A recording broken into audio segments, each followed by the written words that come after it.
দেখুন, এটা হলো আমাদের ছাদের ছোট্ট একটি বাগান, যে বাগানে অনেক রকম ফুলের গাছ আছে, ফলের গাছও আছে।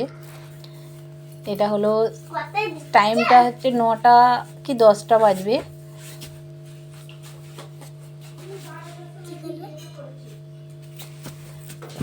এইগুলো সকালবেলার ফুল, কিন্তু তাও এত বেলাতেও আছে, কারণ আজকে রোদ্দুরটা কম বলে। এটা ব্ল্যাকবেরি গাছ, 2-4টে ব্ল্যাকবেরি ফলও ধরেছে। কুললঙ্কার গাছ আছে, কুললঙ্কা হয়েছে, ড্রাগন গাছ আছে। দেখুন, এটা হচ্ছে চন্দ্রমল্লিকা।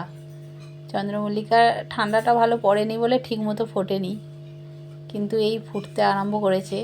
এগুলো সব বাহারে গাছ, নাম জানি না। এটা অ্যালোভেরা গাছ। আপনাদের কেমন লাগছে আমাকে বলবেন। আর একটা দেখুন, এটা হচ্ছে কুমড়ো গাছ। রোজের মোটামুটি কুমড়ো ফুলের বড়া তো খাওয়া হচ্ছেই, উপরন্ত একটা ফলও ধরেছে, কি হবে জানি না।